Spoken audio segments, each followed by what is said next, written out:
The home of the future will be more secure than the house of the past because it's protected by cutting-edge technology. The front door has a smart lock. There are cameras around the perimeter that can give us a live video feed, and our front doorbell can alert us when someone's approaching. All this tech is meant to instill absolute confidence that I'm as secure as I can be from any intruders. But tucked away quietly in a corner of my home office is this, a simple, unassuming printer. And in the home of the future, it has the potential to be an open window to my digital self.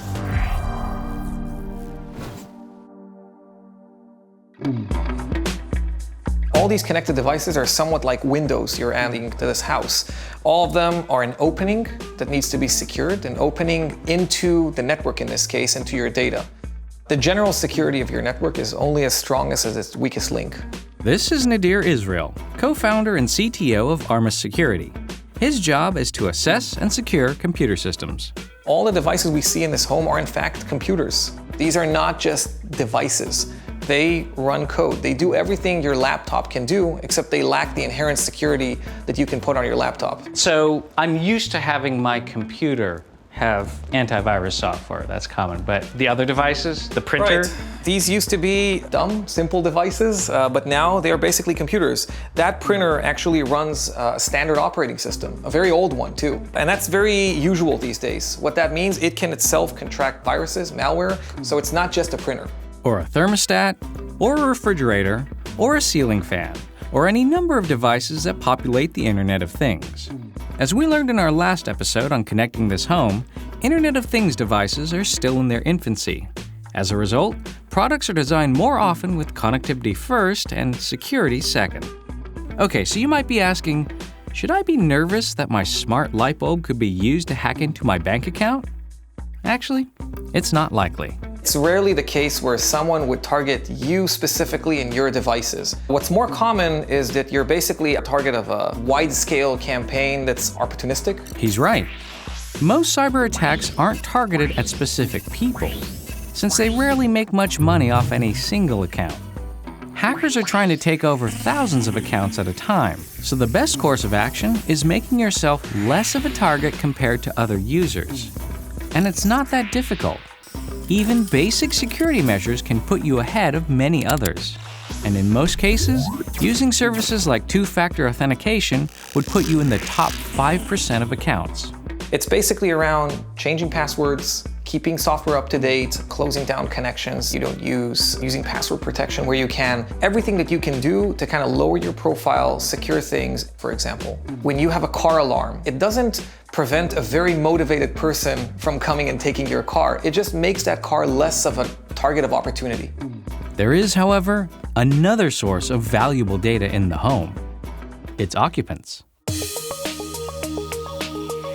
In our home of the future, I can control almost every device with just my voice alone, thanks to our Alexa and a slew of Alexa-enabled products.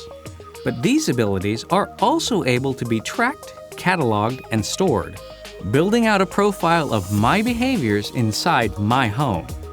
And for tech's biggest companies, that data on my home life is extremely valuable. An analogy could be the Wild West, when it was all about the homestead, grabbing the land, having the square footage, where the real value was what do you own under that land. We're advancing into all of these new digital interfaces while not really considering the mining right to the real value, which really is the data. This is Ann Boyson, a futurist who runs a strategic consulting business here in Texas. And she doesn't see this business model changing. The whole incentive is to share data. And I don't see that ending anytime soon. We're going to have to, at some level, opt into that. What a concept.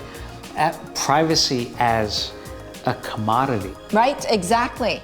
Your home life becomes commodified because you can use your data as a currency. You can use it to offset the costs that you otherwise would have had. And then that becomes part of the business model. Take Vizio, a TV manufacturer who made a name for themselves offering quality TVs at aggressively competitive prices.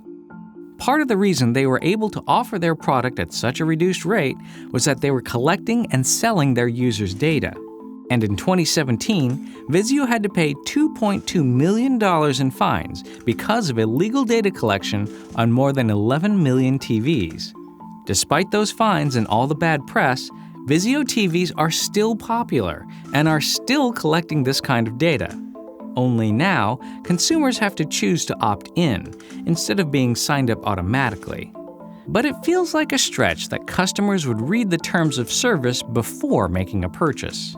If you're struggling to get by, you don't have the luxury to think about your privacy. Yeah. And then you become much more easily a target for someone who will be willing to trade their personal data for that convenience. I don't have a personal assistant in my house. I don't have Alexa or Echo or Google Home. And the reason is that I don't want to be recorded 24/7. And I understand maybe the processing has to happen somewhere else, but that's something that, as a consumer, I object to, and that's why I don't have that device. Companies are already starting to hear the new demands and the fears from their consumers, particularly in the aftermath of the scandal with Facebook and Cambridge Analytica, started a new awareness where people started to make more demands of the companies around them.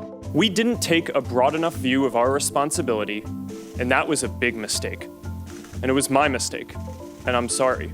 Well, we've already recently seen in the EU a sweeping new privacy legislation called GDPR, which already now have huge consequences for technology companies that are collecting data. I think we might be seeing some similar types of legislation, perhaps not as pervasive. So we're starting to see already that the tech companies are starting to adopt a much more holistic view, where it's not only about what can we do technology-wise, but what do people actually want in their homes.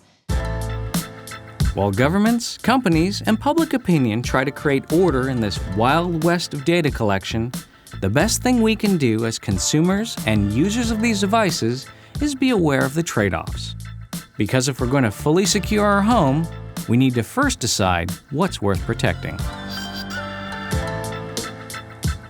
Thank you so much for watching. Now you've seen how we're securing our home in the future, but what devices would you use? And how would you protect them? Let us know in the comments below, and we'll see you next week with more.